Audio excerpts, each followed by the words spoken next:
Сәлеметсіздер ме? Мен Оспанова Жұлдызай Төлешқызы, биология пәнінің мұғалімімін. Бүгінгі өтетін тақырыбымыз жасушаның органикалық заттары, полимерлер мен мономерлер. Полимер және мономер ұғымдарымен танысасыздар. Полимер мен мономерлердің айырмашылығын ажырата аласыздар.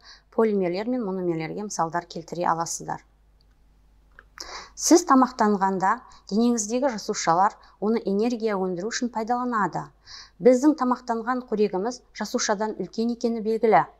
Осы тамақ өзінен бірнеше есе кіші жасушаның құрамына қалай енеді? Дұрыс айтасыз, сіз тамақтанғанда ас қорыту жүйесі арқылы қорытылған ас күрделі заттардан қарапайым заттарға дейін ыдырап, жасушаға енеді. Тірі ағза құрамында биорганикалық зат су бәрінен көп болғанымен, олардың негізгі қасиеттерінің барлығын органикалық заттар қамтамасыз етеді. Табиғатта тек тірі ағзалардың құрамында кездесетіндіктен органикалық заттар деп аталады. Әртүрлі жасушалар құрамында органикалық қосылыстардың мөлшері әртүрлі болады. Негізгі органикалық заттар көмірсулар, липидтер, нәруыздар, нуклеин қышқылдары. Суретке назар аударамыз. Қазы органикалық қосылыстардан тұрады. Ірі органикалық қосылыстар макромолекулалар деп аталады. Барлық тірі жасушалар макромолекулалардан тұрады. Органикалық заттардың құрамы күрделі бірнеше элементтен тұрады. Барлық органикалық заттар құрамына көміртегі, сутегі, оттегі кіреді.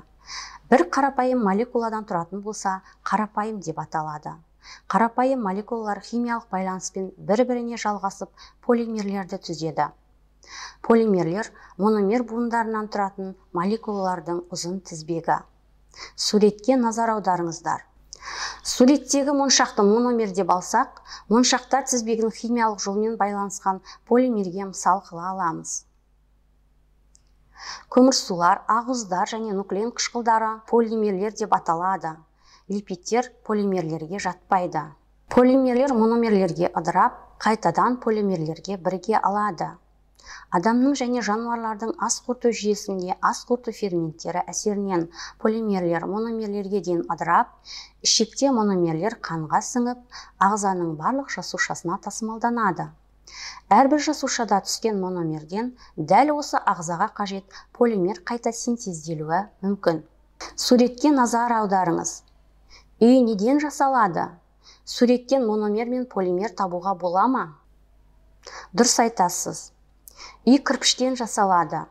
Мысалы, кірпішті мономер деп алсақ, кірпіштер тізбегі полимерге мысал бола алады. Полимерлер барлық мономерлердің реті қатаң сақталатын болса, олар ретті полимерлер деп аталады. Олар түсі бойынша моншақтардың қайталанып отыруына ұқсайды. Ретті полимерлерге крахмал, целлюлоза жатады. Мономерлердің реті мен мөлшері әртүрлі болатын полимерлер ретсіз полимерлер деп аталады. Оларға түрлі түсті кез келген ретпен жиналған моншақтар мысал бола алады. Оқушылар, бүгінгі сабақты қорытындылай келе, төмендегі тапсырмаларға назар аударайық. Бірінші тапсырма. Мономер, полимер терминдеріне анықтама беріңіз. Екінші тапсырма. Төмендегі кестені пайдалана отырып, қажетті терминдермен толықтырыңыз. Орындаған тапсырмаларыңыздың жауабын бірге тексеріп көрейік. Бірінші. Мономер молекулалары бір-бірімен немесе басқа қосылыстардың молекулаларымен полимер түзетін төменгі молекулалық қосылыстар. Полимерлер бұл мономерлер буындарынан тұратын молекулалардың ұзын тізбегі. Екінші тапсырманы тексеріп көрейік. Полимерлер нәруыз, полисахарид, нуклеин қышқылдары, липидтер.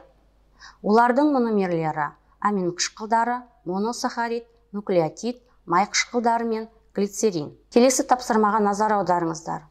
Полимер және полимер емес заттардың таңбаларын табыңыздар. Қайсысы ретті, қайсысы ретсіз полимер?